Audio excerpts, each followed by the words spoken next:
God ఆ ఎమ్మెల్యేలంతా super సీనియర్లు. బరిలోకి దిగితే ఒక్కొక్కరిది బాహుబలి రేంజ్ ఇమేజ్. కానీ సెల్ఫ్ పబ్లిసిటీకి ఇచ్చిన ప్రాధాన్యం పార్టీకి ప్రభుత్వానికి ఇవ్వడం లేదట. ప్రతిపక్షం రోడ్డెక్కి పొట్టును తిడుతున్నా సరే ఖండించడానికి వాళ్లకు నోళ్లు పెగలడం లేదట. తొడగొట్టి ఛాలెంజ్ చేయాల్సిన శాసనసభ్యుల్లో ఇందుకా నిర్లిప్తత? కూటమి పార్టీల అధినేతలను దుమ్మెత్తి పోస్తున్నా సరే చలించడం లేదు అన్న విమర్శలు ఎందుకు పెరుగుతున్నాయి? ఉమ్మడి విశాఖ జిల్లా కూటమి పార్టీల్లో ఇప్పుడొక విచిత్రమైన ధోరణి కనిపిస్తోంది.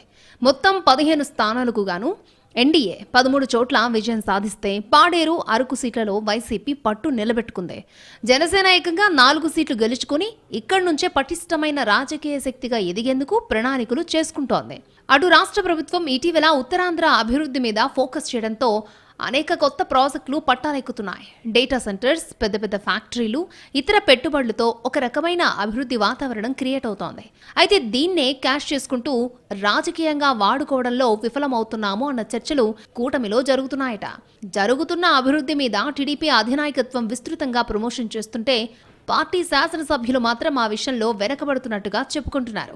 జిల్లా స్థాయి నేతలు ప్రకటనలు చేసినా అవి సోషల్ మీడియాను దాటి ప్రజలను ఆలోచింపజేసే స్థాయిలో ఉండడం లేదు అన్న అభిప్రాయం బలపడుతోంది. ఈ విషయం టీడీపీ హైకమాండ్ దృష్టికి కూడా వెళ్లిందట.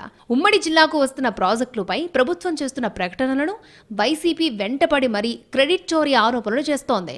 రైల్వే జోన్ వంటి విషయంలోనూ టీడీపీ చేసుకుంటున్న క్లైమ్ ని వామపక్షాలు ఎండగడుతున్నాయి. ఉమ్మడి కృషి ఫలితంగా జోన్ వస్తే మధ్యలో మీ పబ్లిసిటీ ఏంటి గురు అంటూ చురకలంటిస్తున్నారు కామ్రేడ్లు.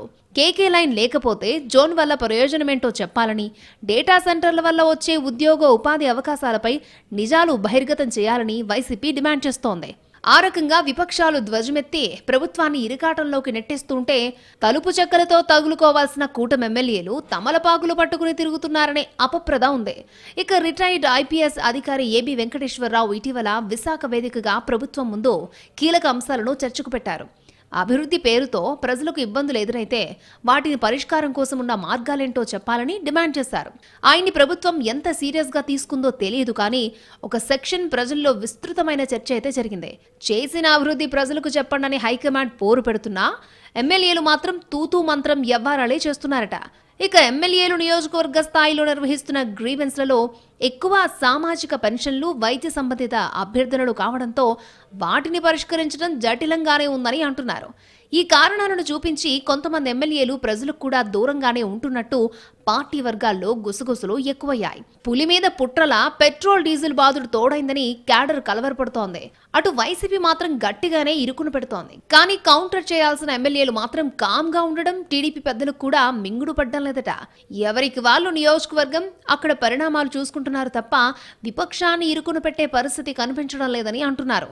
చివరికి పవన్, చంద్రబాబు, లోకేష్ మీద వ్యక్తిగత విమర్శలు చేస్తున్నా ఖండించాలి అన్న స్పృహ లేకుండా పోయిందని ఆవేదన వ్యక్తం చేస్తోందట ద్వితీయ శ్రేణి.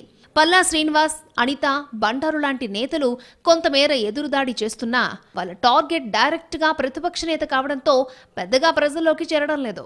అదే సమయంలో వైసీపీ, ఇతర విపక్షాలు లేవనెత్తుతున్న విమర్శలు మాత్రం ప్రజల్లోకి వెళ్తున్నాయి.